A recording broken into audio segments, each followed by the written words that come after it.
Queria agradecer a participação de todo mundo que veio e começar minha fala, na verdade, dizendo que nessa semana fez 100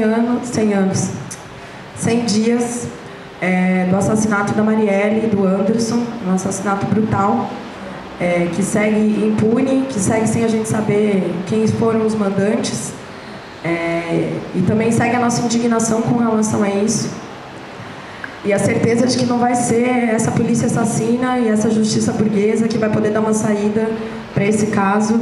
E por isso a gente luta por uma investigação independente, porque a Marielle foi morta exatamente porque ela lutava contra essa barbárie do Estado, que assassina os negros e pobres nas favelas todos os dias, como foi o Marcos Vinícius, nessa semana na Maré, junto com outros 7 moradores, um jovem que estava voltando da escola, uniformizado, e foi alvejado de tal forma que ele sequer pôde doar os seus órgãos.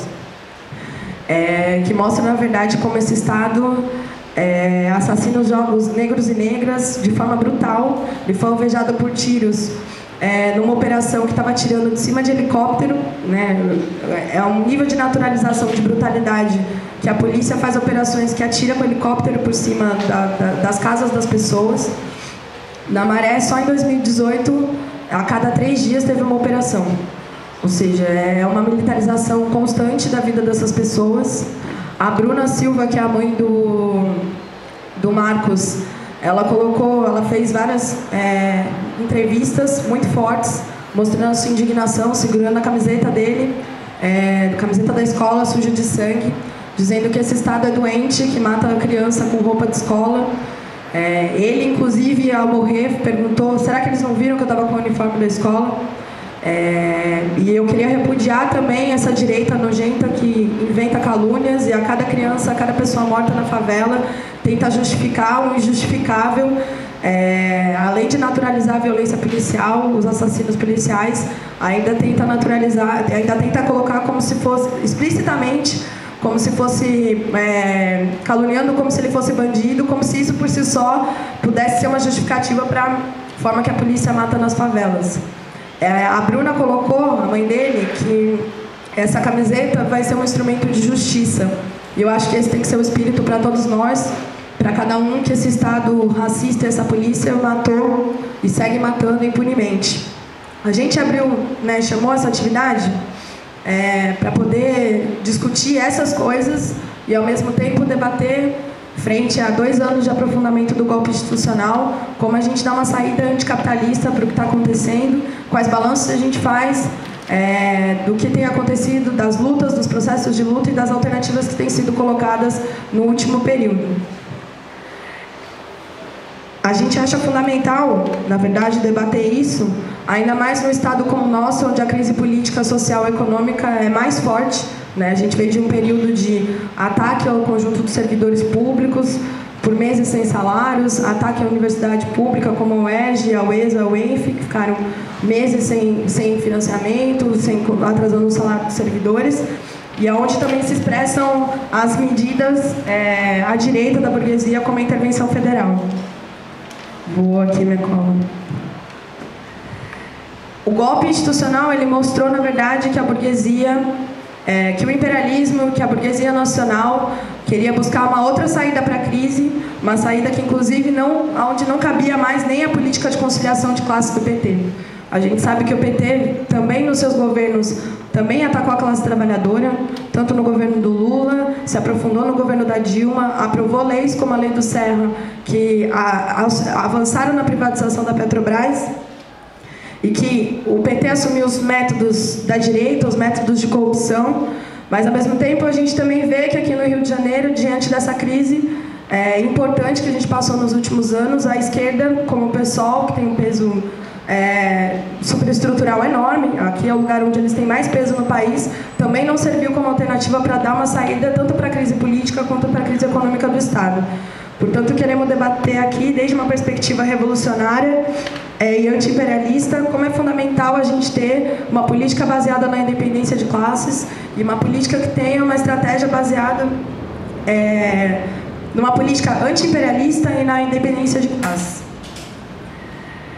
que possa mostrar, na verdade, que no último período, as apostas que a esquerda tem feito de que, pela via das eleições, ou de que governar, se a gente governasse o Estado, a gente poderia ter uma política, um capitalismo mais humano, na verdade, não vai ser uma saída, nem programaticamente, nem estrategicamente para a classe trabalhadora.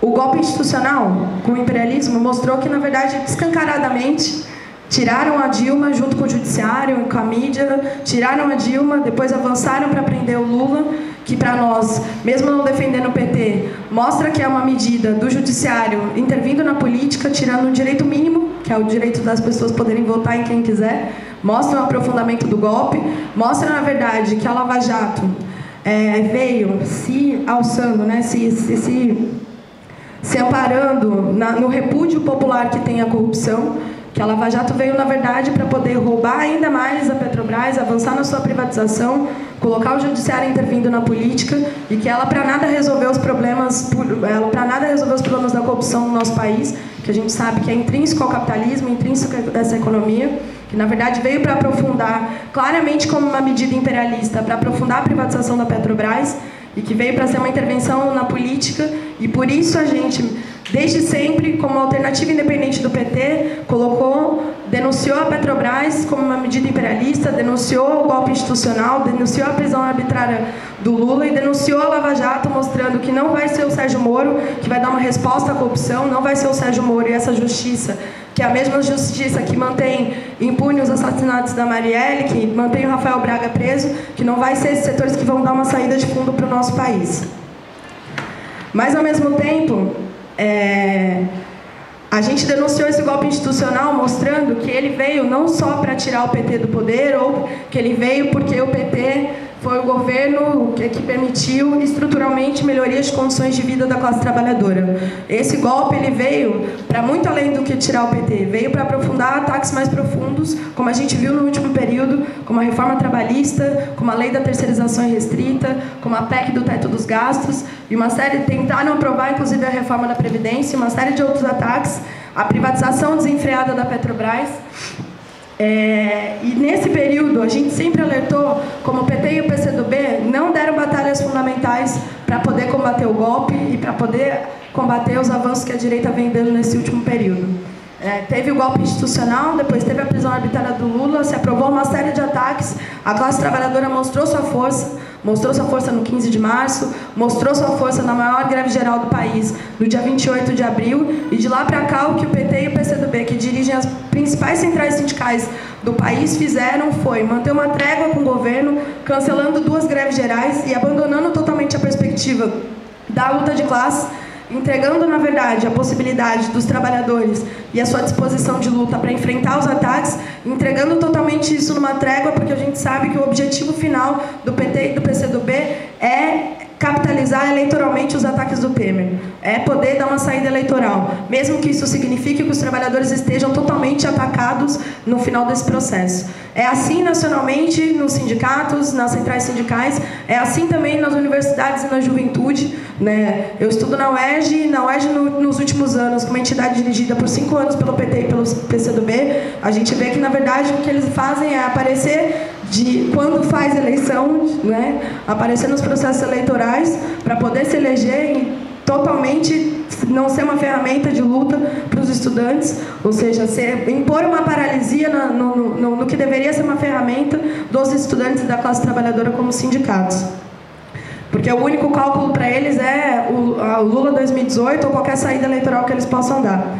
Essas traições que abriram mão, foram essa política de traição do PT e do PCdoB que abriu caminho para a direita, abandonou o caminho da greve geral, mas também abriu caminho para que a direita possa ter ações mais duras, que abram mais espaço, por exemplo, como a intervenção federal, como é o aumento do Bolsonaro nas pesquisas. Foi esse abandono também da perspectiva de luta que possibilitou, por exemplo, que na paralisação dos caminhoneiros, que essa indignação que as pessoas estavam com o que está acontecendo no país, que esse descontentamento popular fosse dirigido exatamente para um setor patronal que estava defendendo nada mais do que a diminuição do diesel, ou seja, uma pauta que em nada ia resolver o problema da população, porque não reduz de conjunto o preço dos combustíveis, não reduz o gás de cozinha, que está cada vez mais caro, né? Antes a gente pagava R$40 no gás de cozinha, hoje você encontra um botijão de gás por R$90, R$100, ou seja, nem minimamente poder cozinhar as pessoas têm condição.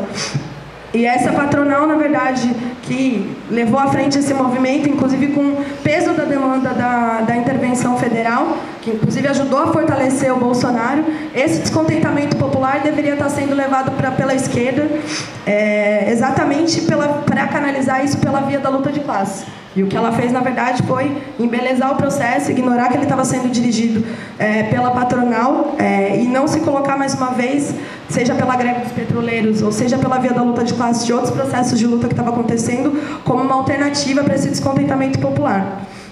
E em meio a esse cenário, né, que a gente, desse panorama do que aconteceu no país nos últimos anos, acho que mais do que nunca a gente precisa pensar como dar uma saída, de fato, dos trabalhadores, né? Como a gente pode organizar pela via da classe trabalhadora, com uma frente única, com a classe trabalhadora de conjunto, barrar os ataques, mas também não só isso, né? A gente poder reverter condições estruturais no nosso país, que, por exemplo, como a dívida pública, ataques profundos, que só eles podem dar saídas de fundo. E para isso a gente tem que dizer, quantas vezes for necessário, que é preciso abandonar o imobilismo das centrais sindicais, exigir das centrais sindicais e mostrar que não vai se resolver pela via das eleições ou por ações superestruturais, o que só pode ser resolvido pela via da luta de classes. Só retomar o caminho da greve geral, só as ações da classe trabalhadora podem dar uma saída de fundo junto com um programa que responda a de fato os problemas que os trabalhadores vivem hoje.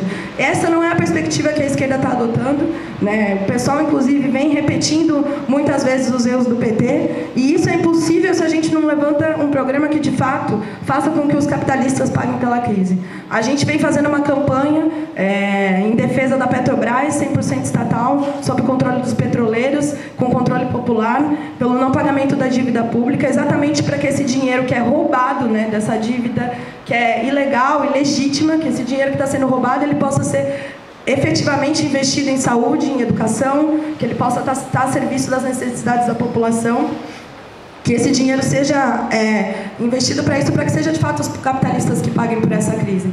A gente na UERJ, no último período, nesse processo de mobilização, de eleições para o Diretório Central dos Estudantes, a gente se deu essa tarefa de mostrar que uma universidade que está há anos sendo atacada, desmontada pelo PT e pelo PEZão, né, com uma reitoria conivente com esse processo, que a única saída para a gente poder avançar nas demandas dos estudantes, demandas básicas, como, por exemplo, o direito à creche, que para isso os estudantes têm que ter uma ferramenta de luta, e para isso tinham que tirar o DCE da mão do PT e do PCdoB, e, ao mesmo tempo, se organizar junto aos trabalhadores em todo o Estado e defender uma Petrobras 100% estatal, defender o não pagamento da dívida, porque com os trilhões que se pagam para a dívida pública anualmente, poderia, por exemplo, ter 1000 universidades como a UERJ.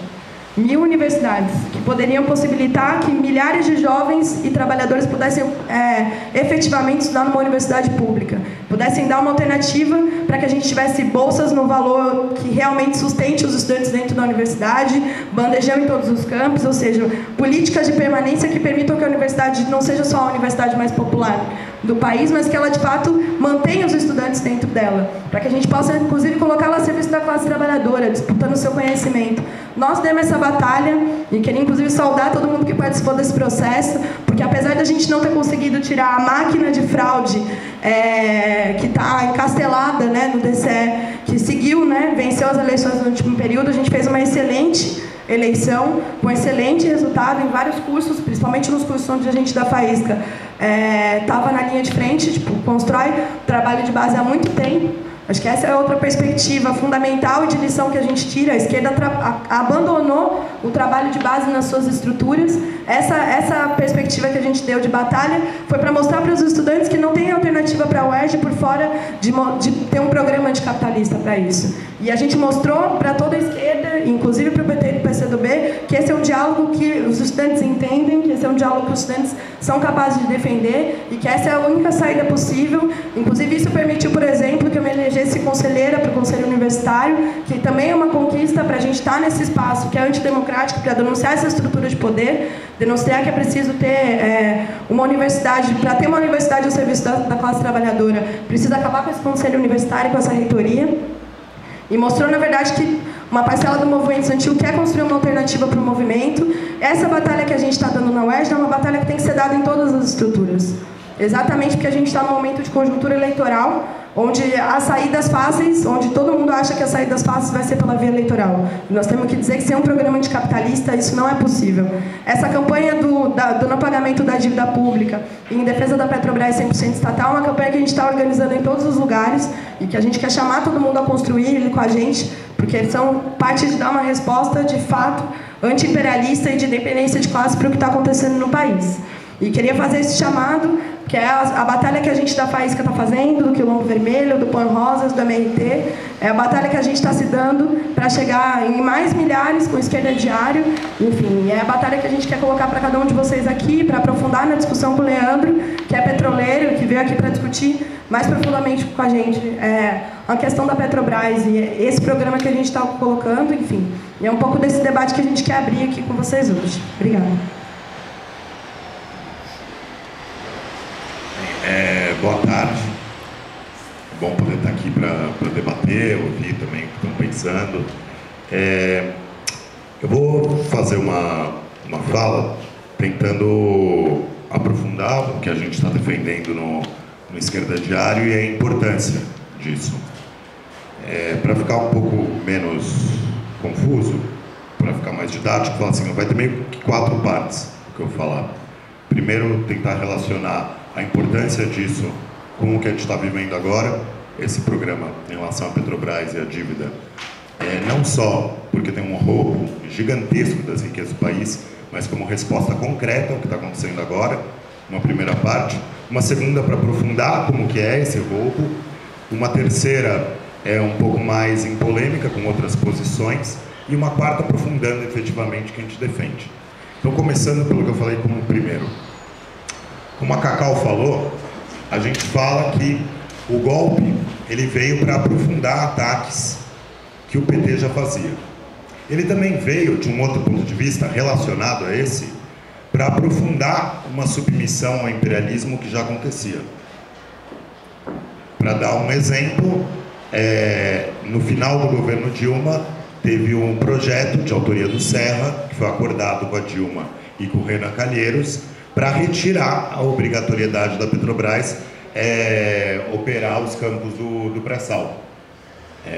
Como um exemplo, mas o principal, podemos ver inclusive no material que a gente soltou essa semana, ou semana passada, que foram os governos do PT os que mais pagaram e onde também mais cresceu a dívida. Por que isso é uma resposta concreta ao problema concreto? A gente viu vários anos uma certa hegemonia, digamos, no país, que ela tentava mostrar uma ideia que todos poderiam ganhar, que enquanto aumentasse um pouco os salários, a economia crescesse baseado que estava crescendo o preço das commodities que o país exporta, soja, ferro, petróleo e mercadorias agrícolas, proteína animal. Enquanto isso subisse, poderia ter algum aumento de salário e aumento de consumo, com as pessoas se endividando em crediário, consignado. E claro que tinha esse aumento muito menor do que aumentava para as empresas, mas gerava uma ilusão de que todos estaríamos ganhando. Essa situação entra em crise, seja porque não consegue ter mais isso do ponto de vista da economia, e tanto por aspirações diferentes dos de baixo, que querem mais, e a gente viu isso nas jornadas de junho, de querer mais direitos e que não cabia dentro desse esquema mais. A burguesia viu essa oportunidade, essa situação de que não tinha mais essa hegemonia, para fazer grandes ataques. Cacau falou, reforma trabalhista, privatizações, tentaram a reforma da Previdência, cortes nos gastos sociais, cortes que inclusive começaram também no segundo governo da Dilma. Teve várias greves, por exemplo, nas universidades. Todas as universidades federais aqui do Rio fizeram greve em 2015, estou falando dos cortes na educação. Teve várias, né? Mas especificamente quando começaram os cortes na educação e que se aprofunda com o golpe, com a PEC 55, congela os gastos. Mas o que significa que eles querem aprofundar essa submissão? Tem uma situação na economia mundial que é muito diferente da que a gente tinha uma década atrás. Uma década atrás, os principais países imperialistas vendo como lidar com a crise capitalista que tinha começado, e uma situação que não impactava ainda diretamente tanto em alguns países. Agora, particularmente o Brasil, porque estava crescendo o crescimento da economia da China e tal. Mas agora o que a gente vê? Você tem uma política já há alguns anos, e está se acelerando agora, de aumentar os juros nos Estados Unidos. Uma política de mudar, de ter um benefício para os capitais voltarem para os Estados Unidos e não pagar impostos. Isso tem levado a sair recursos de vários países emergentes. Então, nos últimos 2 meses, vários países desvalorizou muito a moeda frente ao dólar. Os 3 campeões de desvalorização foram a Argentina, que teve que recorrer ao FMI, e recorrer com o FMI impondo uma série de ataques superiores ao que o Macri já vinha fazendo. A Turquia, que subiu muito seus juros, e o Brasil é o 3º lugar aí em desvalorização. E que, para segurar o real frente ao dólar, o governo torrou uma quantidade de dólares que é mais ou menos parecido com o que a Argentina pediu do FMI, para ver o nível do que foi essa especulação. Essa situação mundial e uma tendência à guerra comercial, como a gente está vendo, os impostos que o Trump coloca contra a China e outros países nessa tendência, teve a Inglaterra saindo, a Grã-Bretanha saindo da União Europeia. É uma tendência que torna muito mais difícil o espaço para países semicoloniais como o Brasil. Porque cada imperialismo demanda mais em detrimento dos outros países. Preocupado, como diz o lema do Trump, America First, Estados Unidos primeiro, e os outros que se lixem. Desse ponto de vista, a gente tem que ver que esses ataques que estão se aprofundando, eles não são só uma continuidade de um roubo do país que vem sendo feito desde sempre. Que sim, vem sendo feito desde sempre. Mas são uma resposta concreta do que querem fazer agora.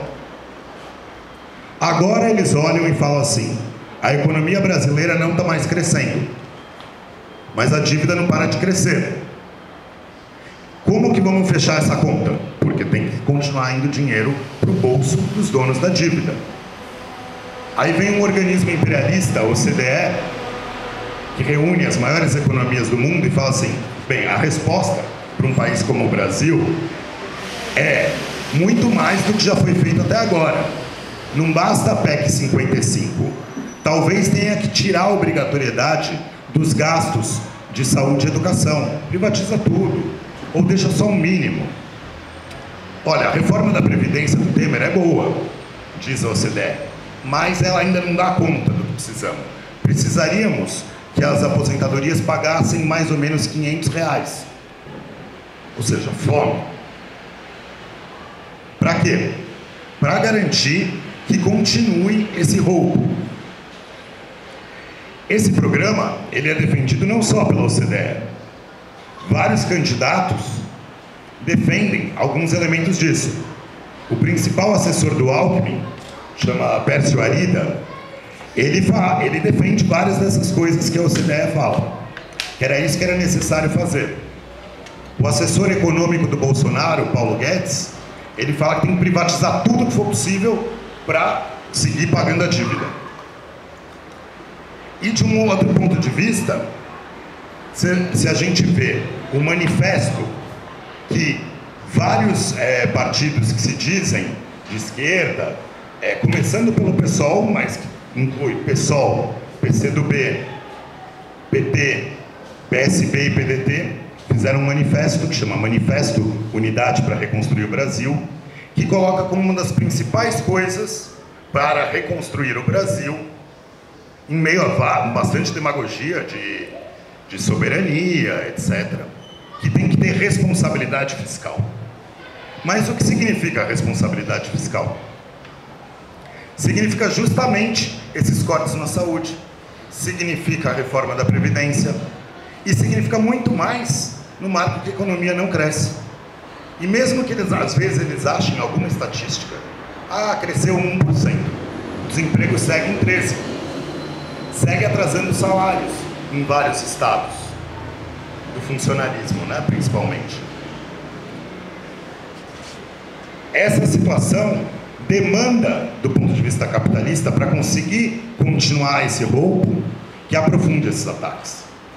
Por isso é importante a gente ver essas duas campanhas que nós, do Esquerda Diário, do MRT, temos levantado, não só como uma resposta para terminar esse roubo histórico das riquezas nacionais, mas é uma resposta também contrária ao que a burguesia está planejando e executando agora, tentando vender 4 refinarias da Petrobras, a cada dia entrega um novo campo de petróleo. Outro dia foram leiloados algumas bacias do pré-sal, que no preço do dia lá do leilão, a gente fez as contas, a quantidade de petróleo que já se conhece que tem lá, mas pode ser que seja muito mais, dava 876 bilhões de dólares. Esses 876 bilhões de dólares foram vendidos por 3 bilhões de reais. Não chega a 0,3% do que se sabe que tem lá. Pode ser muito mais.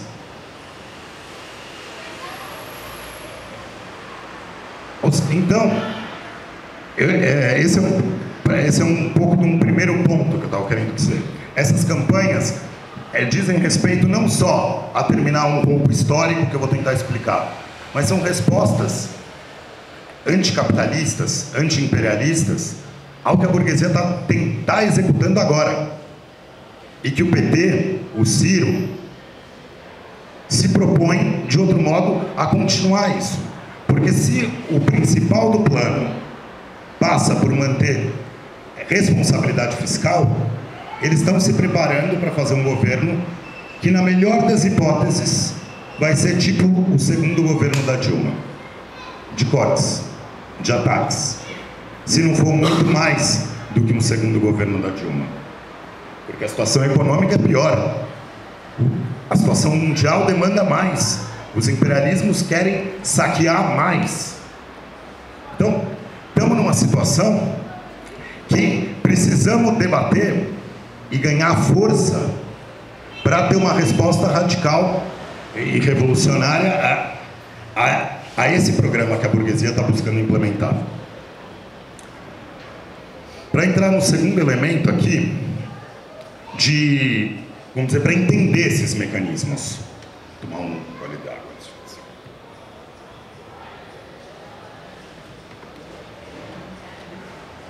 Para entender esses mecanismos de roubo.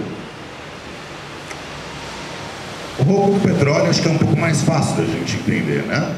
Vem lá uma plataforma da Shell, arranca o petróleo e vai embora com esse petróleo. Mais ou menos simples da gente entender. E a gente vê essa ordem de riquezas do que está sendo roubado do país. Inclusive o pré-sal, para a gente ver, para a gente pensar, é a maior descoberta de petróleo nas últimas décadas em todo o mundo. Potencialmente, tornaria o Brasil o 3º ou 4º maior produtor de petróleo do mundo. Como que um país que pode ser o 3º ou 4º maior produtor de petróleo do mundo, que produz 30% da soja do mundo, 20 e poucos % do ferro, que tem a capacidade instalada, né, mas não produz isso. A quarta maior capacidade de produzir aviões, a quinta maior de produzir navios, a quinta maior de produzir automóveis, só para listar algumas. É um país com esse nível de pobreza. Uma parte disso é a gente pensar esses mecanismos de roubo imperialista das riquezas nacionais. Já falei do petróleo, mas vamos entrar numa que é mais complicada e mais difícil das pessoas visualizarem, da dívida. Todas as pesquisas de opinião, quando é perguntado o que mais te aflige do país, as pessoas respondem: corrupção, desemprego e segurança. Mas ninguém conhece e pensa na corrupção que existe, e foi bilionária a corrupção que vem sendo feita do Estado, seja na ditadura, nos governos tucanos, do PT, do Temer, mas não vê esse outro roubo bilionário da dívida. Então eu queria explicar um pouco como ele funciona, de dois pontos de vista. Primeiro, como ela é ilegal e fraudulenta, e depois como que é um mecanismo de submissão e controle da economia do país pelo imperialismo e por capitalistas nacionais que se associem ao imperialismo. Por que ela é fraudulenta e ilegítima e ilegal? Bem, todo mundo conhece a história desde a escola, que começou desde Portugal a dívida, que parte dos acordos de independência foi o Brasil assumir a dívida de Portugal com a Inglaterra. Tem umas outras partes da dívida que a gente não conhece, que não entra na escola. Teve o enxoval da princesa Leopoldina, também gerou dívida pública. Enxoval. É claro que o enxoval de uma princesa não é um enxoval de qualquer pessoa, né? Precisa ter várias posses para entregar ao príncipe. Dívidas para fazer a Guerra do Paraguai, massacrando vários milhões, centenas de milhares de paraguaios. Dívida para comprar armamento para reprimir a Farroupilha, um levante popular no sul do país. Dívida para reprimir a balaiada no Pará. Ou seja, uma série de dívidas também para reprimir a população. Ela vem vindo, sendo paga, etc. Aí na ditadura o que acontece? Várias empresas tomam bastante empréstimos em dólar. Começa a desvalorizar o cruzeiro, se eu não me engano, chamava a moeda naquele período, frente ao dólar, no final dos anos 70. E várias empresas quebram. O que faz a ditadura no final dela? Ela fala assim: não se preocupe não, essa dívida é minha. Não é de você, Ultragaz. Não é de você, eu não lembro o nome da empresa do Steinbrück, que depois comprou a CSN e agora está cotado para ser o vice do Ciro, que é aquele cara que fez o vídeo falando que alguém podia operar uma máquina com uma mão e comer o sanduíche com outra, e que por isso precisava de reforma trabalhista, porque tinha que ter leis mais modernas. Então, a empresa do papai dele foi salva da ditadura, foram centenas de milhões de dólares. É assim um dos mecanismos de como aumentou a dívida. Dívida do Odebrecht e outras foi tomada pelo Estado e se transformou em dívida pública. Mas esse mecanismo não veio só na ditadura. A gente levantou no material que a gente fez os valores atualizados em real e dá um salto quanto que a ditadura pagou para depois quanto vai pagar o Fernando Henrique. E no Fernando Henrique, que alcança mais ou menos 6 trilhões de reais foram pagos na dívida, 6 trilhões de reais. Também aconteceu um mecanismo como esse. Vários bancos foram quebrando, aí teve um programa que chamava Proer, e aí o que fez o Proer? Pegou a dívida desses bancos e falou: não, ela não é do Banco Nacional, tinha alguns outros que quebraram. Não, ela é do Estado brasileiro. A gente honra essa dívida. Depois, no governo do Lula e da Dilma, também aconteceu um mecanismo como esse. De outro modo, pela via do BNDES. Quando empresas foram quebrando, aí vinha o BNDES e honrava aquela dívida. Só que o BNDES não tinha dinheiro. O que fazia o Estado? emitia dívida para o BNDES ter dinheiro para comprar essa dívida. A dívida do Estado não é que nem a nossa dívida, uma dívida individual de uma pessoa. Ela já é uma dívida de classe. Ela é algo feito para benefício dos burgueses, mas pago por toda a população. O Marx, eu vou ler uma citação aqui. O Marx já tratava isso no Capital. Eu vou ler uma citação aqui, curta, 2 parágrafozinhos, de como ele tratava como um mecanismo de acumulação primitiva de capital à dívida pública. Então, a citação. A dívida do Estado é a alienação do Estado, tanto despótico como constitucional ou republicano. Ela marcou como seu selo a era capitalista. A única parte da chamada riqueza nacional que realmente está na posse coletiva dos povos modernos é sua dívida de Estado. O crédito público torna-se credo do Estado.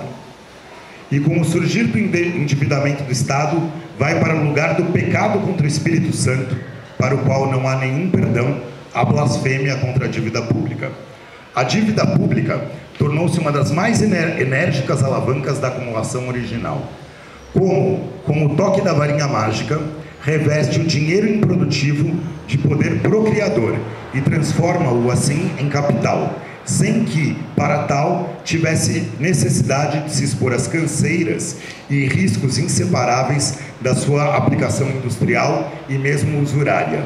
Na realidade, os credores do Estado não dão nada, pois a soma emprestada é transformada em títulos da dívida, títulos da dívida pública facilmente negociáveis, que nas mãos deles continuam a funcionar totalmente como se fossem dinheiro sonante.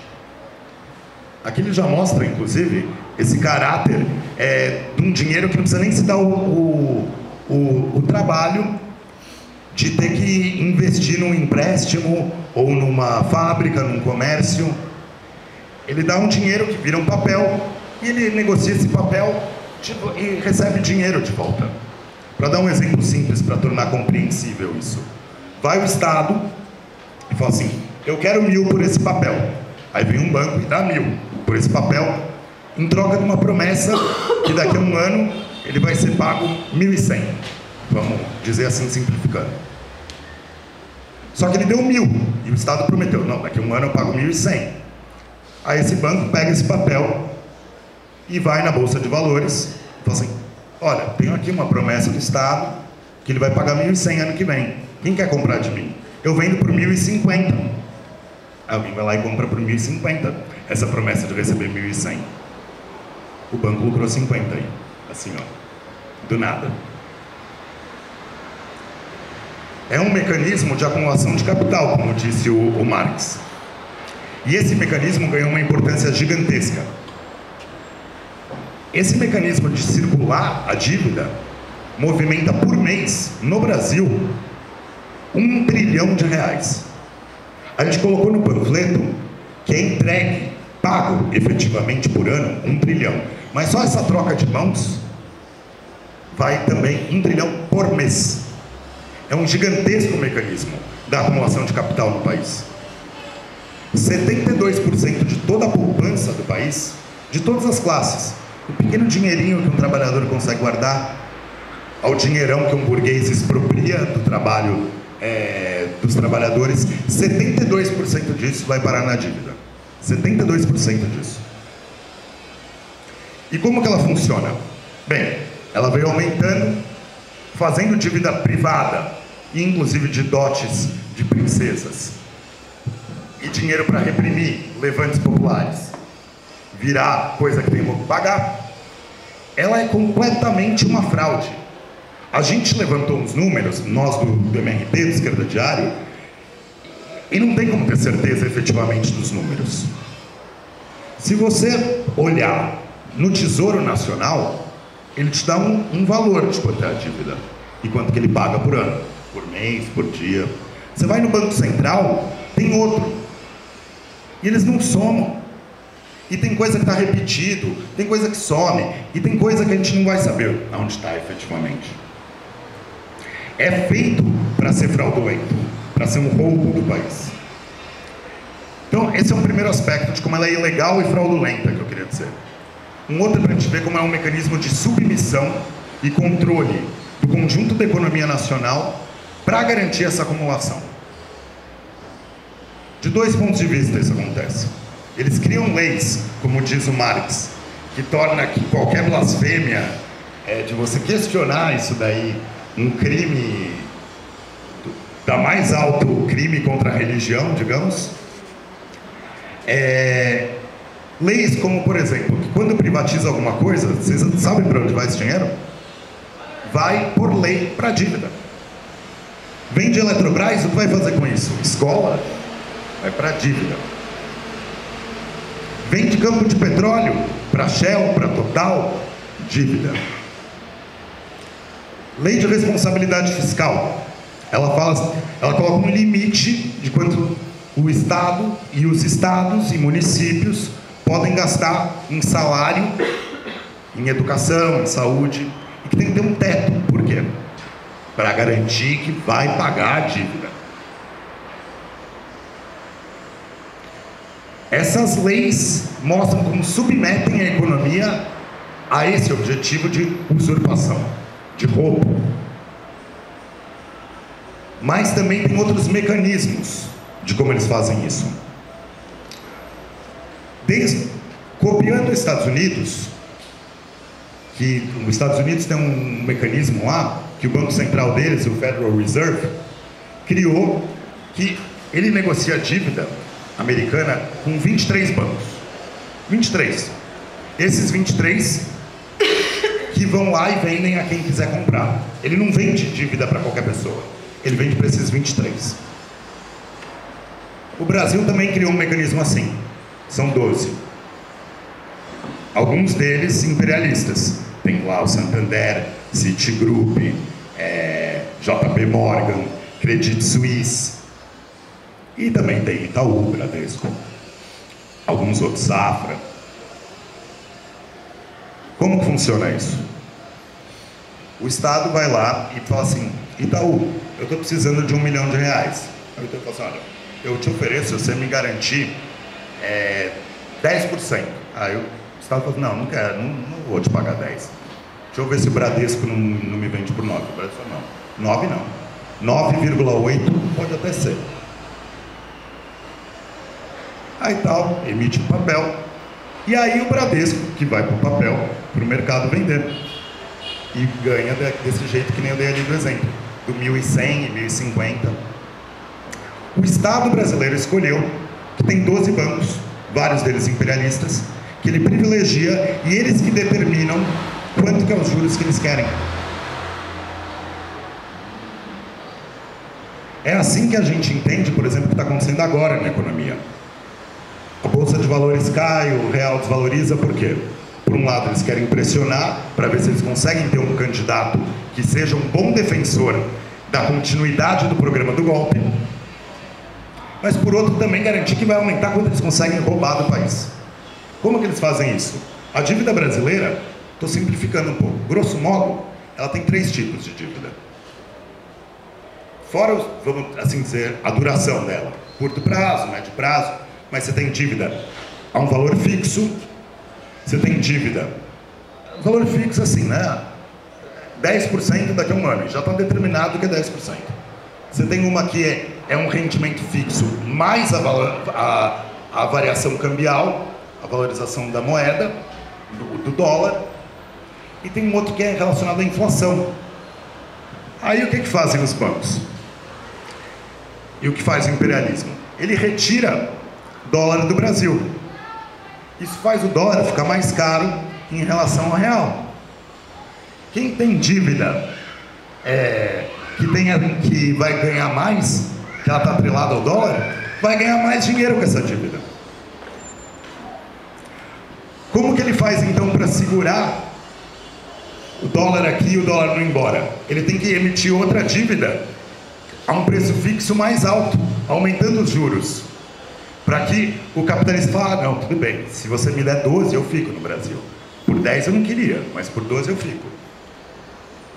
Então, por um lado ou por outro, eles chantageiam, e é um mecanismo que acaba controlando o conjunto da economia, seja pelas leis, seja por esse mecanismo que esses 12 bancos, eles que controlam uma boa parte da política econômica. Eles que vão falar quanto que é os juros, qual é o valor desejado do dólar em relação ao real. E por essa via também da inflação, porque o pãozinho, ele tem preço dolarizado, porque o trigo vem com preço em dólar, mesmo que seja produzido aqui.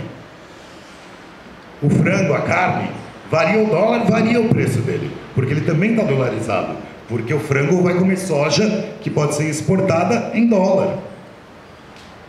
Então, acaba submetendo o conjunto da economia e é um mecanismo gigantesco de roubo. Um mecanismo, como falou a Cacau, que por ano consome o equivalente a 1.000 UERJs, 2.500 UFRJs. E a gente pode fazer comparações absurdas. Dá 260 e poucas milhões de professoras recebendo um salário mínimo do Diese, que é quase R$4.000. Daria para toda a população brasileira e ainda importar uma Argentina de professores ganhando R$4.000 por mês. Erramos uma coisa no cálculo. Depois só corrigir, a gente não colocou 13º e adicional de férias. Mas então vai, um Brasil de professores ganhando R$4.000. É esse o equivalente do que é roubado por ano. Para a gente ver o tamanho disso. E é por isso esses ataques que eu estava falando antes. Para garantir esse mecanismo de roubo. E é uma falácia, uma mentira, que ela ficou mais soberana, a dívida brasileira, como o PT falou, quando ela se transformou em dívida interna. Essa dívida é controlada pelo imperialismo. Se você olhar lá no Banco Central, ele vai falar que só 5% está em mãos estrangeiras. Mas, você olha depois nos dados da Bolsa de Valores, onde ela circula, 40% da circulação da Bolsa de Valores é estrangeira. E olha que não conta Santander do Brasil como estrangeiro, não conta Citibank do Brasil como estrangeiro. Deutsche Bank do Brasil não é estrangeiro nessa estatística. E mesmo assim, 40% é estrangeiro. Esse mecanismo de roubo que foi aumentando ano a ano e que quem mais pagou foi o PT. 7 trilhões de reais no governo Lula e mais 6 trilhões na Dilma. Isso dá mais de 2 vezes o PIB do Brasil foi pago. E ela mais do que duplicou de tamanho nesse período. Pagou 2 Brasis e ela é 2 vezes maior. Para a gente ver como um roubo isso. Desse ponto de vista, para começar a chegar no último dos pontos que eu falei que eu queria entrar, a gente pode pensar, na verdade, quanto que se atualizou o que dizia o Marx do Estado como um balcão de negócios da burguesia. É literalmente um balcão de negócios. Escolheram que 12 bancos vão determinar os rumos disso. Escolheram criar leis que limitam tudo, os gastos sociais, tudo, para garantir que vai ter a continuidade desse saque, desse roubo.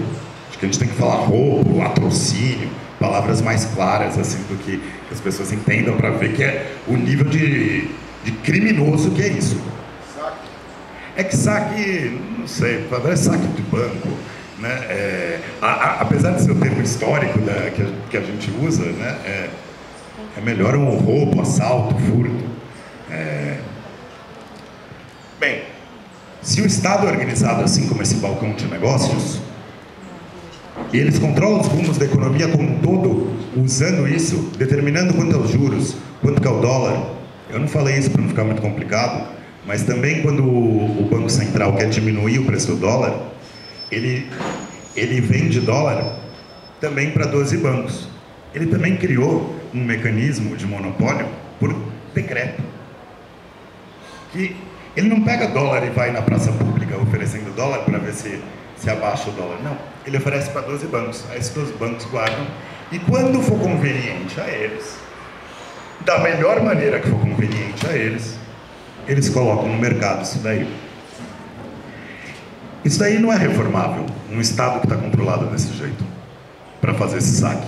Não existe como a gente pensar qualquer programa minimamente consequente com as necessidades da população, sem se enfrentar com esses mecanismos de roubo do país. Por um lado, a dívida, mas também de mecanismos físicos, de roubo, de minério, de petróleo, etc. E aí, para entrar um pouco vamos dizer, da parte que eu falei de polêmica e do que levantamos, para começar a fechar. O Boulos falou recentemente no Roda Viva, e ele é tido como, vamos dizer assim, da extrema esquerda no país, que a dívida não era um dos grandes problemas do país. Eu espero que com essa exposição muito rápida que eu fiz, fique claro como é um imenso problema do país. Ele pega e fala assim, não, tem países que têm uma dívida muito maior que o Brasil. Nenhum deles é um país emergente. É Japão, Estados Unidos, Itália, que ele pode falar de exemplos que pagam mais. Não é que pagam mais, desculpa. Que tem uma dívida maior, um montante da dívida maior. Eles são países imperialistas, que podem submeter o resto do mundo a seus interesses. É muito diferente do que acontece num país como o Brasil, que é o campeão mundial nos países emergentes no montante da dívida, mas também quanto ele paga por ano na dívida. De 6 a 8% do PIB do Brasil. O PIB é um cálculo da soma do que é produzido, das riquezas num país. De 6 a 8% vai embora por ano. Nenhum país do mundo, gasta tudo isso. O Japão tem uma dívida que é 3 vezes maior que a brasileira em relação ao PIB. Ele não chega a gastar 1% do PIB ao ano, porque os juros do Japão são baixíssimos. Aí ele fala que isso não é importante, que daria para continuar pagando ele, a dívida, e usar esse dinheiro para outra coisa. Isso é delirante. Como que você pega um dinheiro do Itaú, do Citibank, a 10%, sem garantir para ele que você vai pagar esses 10%, e você fala que você vai gastar isso em educação? Não vai. Ele não vai te dar esse dinheiro. E se ele arrumar algum jeito, ele vai arrumar um jeito de tirar dinheiro do país. Não tem como tentar usar dinheiro da dívida sem se enfrentar com o imperialismo. Não tem como você querer não romper com essa submissão e com esse controle da economia e achar que vai ter alguma resposta progressista para a classe trabalhadora. Se você não rompe com o que está constrangendo toda a economia nacional e todos os gastos e direitos a esse roubo, como que você vai usar de outro modo? Eles vão chantagear no dólar, nos juros, em cada um desses aspectos que eles controlam. O país está completamente amarrado por esses mecanismos. Tem um grupo bastante conhecido que levanta várias discussões muito interessantes sobre a dívida, que chama Auditoria da Dívida, que também levanta uma ideia mais ou menos assim: olha, o problema da dívida não é que não temos que não pagar ela, temos que auditar para ver a parte que é legal e a parte que é ilegal. Eu acho que ela é toda ilegal. Ela veio vindo desde o dote das princesas, do dinheiro da dívida da Ultragaz e da empresa do pai do Steinbrück, do dinheiro do Banco Nacional para manter o burguês lá. O Banco Nacional era o que ficava aqui no Rio, ali não é? Era do Magalhães Pinto. Magalhães Pinto, o nome do burguês, então.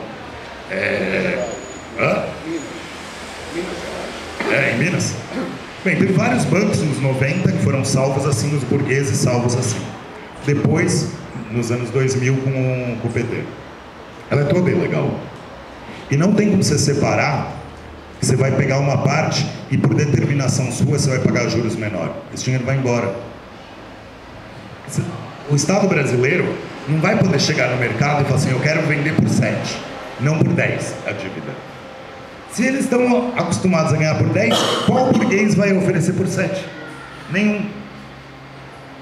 Vai embora os recursos do país. A única maneira de se enfrentar consequentemente não é um programa que é um pouco delirante, não vê a resposta, o nível de roubo do país, e a resposta consequente a isso só pode ser passar pelo que a gente coloca do não pagamento da dívida. O não pagamento da dívida, evidentemente, ia trazer respostas da burguesia de tentar tirar dinheiro de outro modo do país. Não é um programa mágico para nós, e que você não paga a dívida, e aí de repente surge um pote de ouro, e aí vamos criar 1000 ERGs. Mas é um mecanismo que vai permitir romper com essas amarras brutais que estão colocadas no país. Se a gente não encara ele isoladamente, porque ele é um mecanismo central da acumulação capitalista. Se você enfrenta ele, eles vão encontrar uma outra maneira de saquear o país. Vão tirar dinheiro que está no banco para mandar para fora. Vão levar máquina embora do país. Vão saquear de algum outro modo o país. Por isso que a gente coloca que junto disso precisaria lutar pela nacionalização do sistema bancário, para garantir que todos esses recursos fossem usados para planos racionais na economia, fosse para garantir crédito barato para cada pequeno investidor. Tem um trabalhador que ganha um pouco melhor, que guardou um dinheirinho porque quer ter tal coisa na aposentadoria para ajudar a mãe, para garantir que esse dinheiro continue existindo. E para garantir que os recursos do país sejam usados a serviço da classe trabalhadora. Também colocamos que tem que ter um monopólio do comércio exterior. Hoje é completamente caótico o comércio exterior. Não atende às necessidades da população. Se importa e exporta as coisas, não conforme o que as pessoas estão precisando consumir aqui. E nem conforme um plano racional. Por exemplo, 32% da soja do mundo é produzida pelo Brasil. Se tivesse uma empresa estatal, controlada pelos trabalhadores, que fizesse todo o comércio exterior, a gente ia conseguir preços muito melhores na soja. Porque 32% da soja do mundo é produzida aqui. E com esses recursos poderia investir em educação mais, etc. Mas não, é um caos. Um caos que é usado pela Cargill e outras imperialistas que fazem esse intercâmbio para os fazendeiros. No petróleo, criam um caos também para facilitar a privatização e o roubo do país, como está fazendo agora o Temer, que abaixou o diesel para favorecer as patronais do transporte e do agronegócio, por exemplo, da soja. A soja é muito dependente do diesel também para a produção, não só para escoamento, porque usa muita maquinária para produzir, que consome muito diesel. Mas não mexeu na da gasolina. As empresas imperialistas que querem comprar as refinarias não querem que a gasolina esteja R$4, quer que esteja 6, 8, para ser muito mais lucrativo o que possam comprar. Desse ponto de vista também, eu acho que é um outro programa, um monte de gente da esquerda fala em tem que reestatizar a Petrobras, que ela tem que ser uma empresa pública. Mas o que é uma empresa pública? Eu acho que isso não responde ao problema que a população vê na Petrobras. E que nós, petroleiros, temos que dizer, provar várias vezes no boteco, quando alguém descobre que você é petroleiro, que você não é um ladrão. Isso acontece. Infelizmente isso acontece. Os contratos são completamente secretos, desconhecidos, condições terríveis para os terceirizados e um roubo gigantesco. seja o roubo imperialista com as privatizações, ou o roubo de coisas completamente evidentes que eram roubo, que foram feitas no governo do PT. Como também teve roubos no governo do Fernando Henrique, na ditadura, etc. Como que a gente vai colocar esses recursos a serviço da população se não forem os petroleiros gerindo essa empresa? E tendo controle da população, tendo uma série de contadores, especialistas de meio ambiente, de segurança do trabalho e do que mais for, eleitos pela população para auditar, fiscalizar um plano racional que fosse público de como que se produz, quanto aos custos, que permitisse combustível barato e que permitisse que essas riquezas gigantescas servissem para os interesses da população. É só assim que a gente vai conseguir que um país que tem tantas riquezas como esse não seja esse país de pobreza, esse país de roubo imperialista e de alguns parceiros nacionais, junto com o imperialismo, Itaú, etc. E vários outros parceiros do golpe, né? De roubo do país. É só com um programa que dê conta disso, como eu tentei mostrar, que podemos começar a dar uma resposta. Às vezes, quando a gente vai discutir isso no local de trabalho, no local de estudo, você fala assim, nossa, mas esse programa ia criar o caos. Em algum sentido, acho que a gente tem que inverter a pergunta e mostrar para as pessoas que o caos já está criado. R$1 trilhão é roubado por ano, só na dívida. Fora o que é roubado no petróleo e outras coisas. R$1 trilhão. Mecanismos que não permitem melhorar a saúde, porque tem um teto de quanto pode gastar em saúde. E olha a situação dos hospitais. Não é que está sobrando dinheiro e aí economiza para a dívida. Não, está faltando em tudo. É um mecanismo para a gente começar a se libertar dessas amarras, esse programa. Só que esse programa não vai andar sozinho e ganhar força, por lindo que seja o Esquerda Diário. Lindo, estou falando assim, só para falar. A gente se esforça para que seja o melhor possível, né? E tenha um alcance de centenas de milhares, etc. Mas isso não... Essas ideias, por mais que elas se difundam, elas não ganham força sozinhas. O alcance na internet é importante, mas a gente precisa ganhar força nos locais de trabalho, de estudo, para concluir com uma ideia que a Cacau falou na abertura. A gente precisa ter correntes militantes, frações revolucionárias nos locais de trabalho e estudo, que lutem por isso. Porque esse programa, ele não vai ganhar força por si só e por muitos cliques numa matéria. Ele precisa ganhar força para impor aos sindicatos, às centrais sindicais paralisadas, só esperando quando que vão voltar 13 ou outro número que o PT determinar, caso venha determinar outro número que não 13, para impedir esse roubo do país. Cada dia a Petrobras está sendo roubada, tem um novo campo entregue. Os sindicatos petroleiros, com greve aprovada pela categoria, 95% da categoria aprovou greve, não fazem greve. Não é a hora, temos que ver. Talvez lá para agosto ou setembro é a resposta agora. Lá para agosto ou setembro, para fazer campanha eleitoral. E vai sendo entregue pré-sal, campo de Roncador foi entregue essa semana, refinarias estão sendo leiloadas. Só para dar um exemplo petroleiro.